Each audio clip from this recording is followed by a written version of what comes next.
Hello, everybody. Welcome back to another action-packed powerbombing edition of I Don't Know Shit, the Life and Times of Sycho Sid. I, of course, am your host, Brent Biles, and with me, as always, for our sit-along, it's J.R. Snuggle and Abby. Glenn, how are you doing? Just before we came on here, I was having an old man nap, which is not unlike me.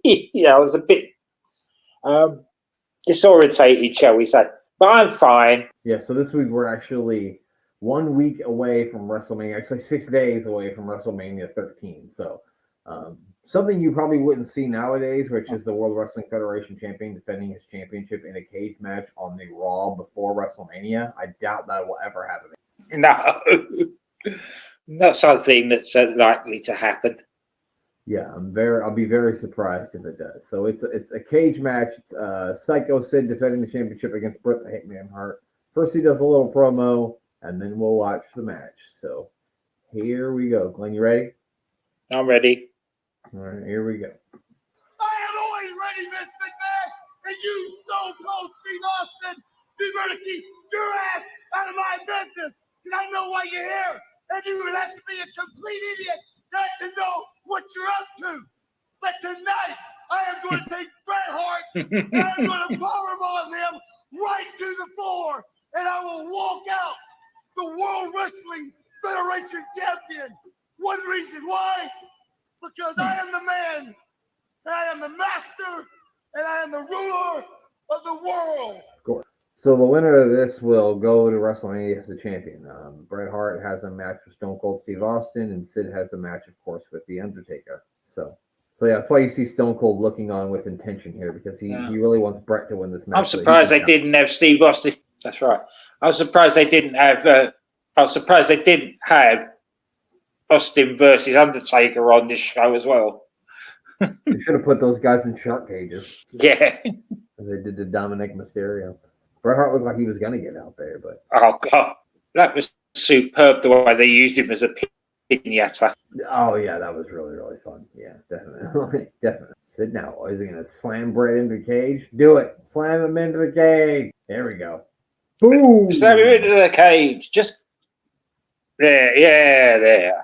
There we go. Were you that sort out his back problems? No. Not really. Yeah, if you would have asked me, 15 years ago, it felt like the big blue cage better than the cages they use now, I would have said yes, but no, the cages now are better than the big blue cage. I assume they wanted to use it because it's probably good for TV. You can be shot better, I assume, because you got the bigger holes in the cage. Yeah. That's right. It was better than the red one they had before it, where you couldn't see anything. Oh, stomp! Kicking at Bret now. Bret booted him in the head. Oh, that's got to be difficult. Oh, Bret back to the top rope. Here we go. Oh, what a move by the Hitman here. He's fighting back. I always thought Bret was really, really good in these big blue cage matches. His in-ring psychology was just really good for them. Especially in the era of the WWE where they didn't want anybody to bleed or anything, and he made the matches all about trying to escape. And I think that actually made it way more interesting of a cage match, because a cage match is supposed to be brutality, and you're not supposed to want to escape. But when you take away the brutality, you can't bleed. Escaping is the most drama. You see, you've got is escaping. Yeah. Yeah. He don't want Sid to win because he wants to face Bret for the championship at WrestleMania. So that's why Stone Cold. Yeah, it continues. If you want to hear a full review of this entire episode of Raw, make sure you check out Warring to Attitude, as me and Glenn already reviewed all this. So check it out. It's our 1997 year review show. It's all on YouTube or your favorite podcast app. Just search AWI Pod. If you're listening to this now, obviously you can find it in the same place that you can. So now, Stone Cold and onlooker. Oh, here comes the power bomb. That was something else that Bret used to do really well. Is take the whip into the corners and make it look like he'd been whipped into a corner. Oh yeah, he was a master at that. Yeah, nobody could do that like Bret did. Now Sid looks like he's going to escape here because he just hit the powerbomb on Bret. Now he's looking to escape. Here comes Austin. Because there's no disqualifications in a cage match. That's right. There's nothing that the referee can do about this. And this was the days where the only way to win was to escape the cage. So he couldn't have just pinned him. Here comes the Undertaker now out here because he doesn't want Bret to win because he wants his championship match at WrestleMania against Sid. So now here comes the Undertaker. He's hitting. Bret's almost out. Bret's on the outside of the cage, but the Undertaker said, "Nope, get your Canadian ass back in there." Get back in there. And I'll hit Austin just for good measures as well. Yeah, there we go.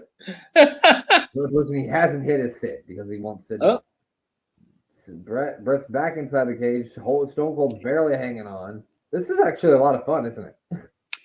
So if I remember from Warrington Attitude, he cut a promo in the episode before this, The Undertaker, and basically said, "Until we meet at WrestleMania, I've got your back."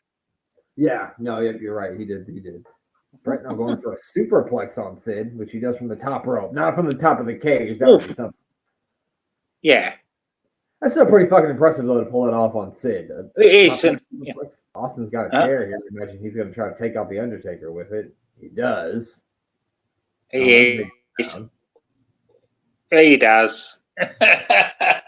Now Austin's stomping a mud hole in his ass and walking it dry, as he says he does here. Undertaker's down. More stomps from. Meanwhile, in the ring, Sid's about to escape. Oh, so we got a race here. Bret's trying to go through the door. Sid's trying to go through the top. Bret's out. Bret's gonna win this thing. Nope. Slam door for the cage for the Undertaker. Taker slams the door in him. And Sid escapes from the other side. Sid is the winner. Still the World Wrestling Doing Federation. this. He's headed to WrestleMania to defend the World Wrestling Federation championship. The end of that, Bret Hart. That's the infamous thing where Bret Hart pushes Vince McMahon over and says this is bullshit. And then, actually, what just happened there is it got the namesake of the show because Bret Hart's cutting a promo in the ring and he tells Sid, "That's my damn belt and you know it." And Sid says to Bret, "I don't know shit." I don't know shit. Yeah. Which is where we got the name of the show. Well, that's going to do it for this episode of the Live in Times of Sycho. Said, be on the lookout for a new episode coming out very soon, as in you can probably watch it right now, where Sid will face the Undertaker at WrestleMania 13. But for right now, the only thing left to say on this episode is for Glenn to say goodbye. Goodbye.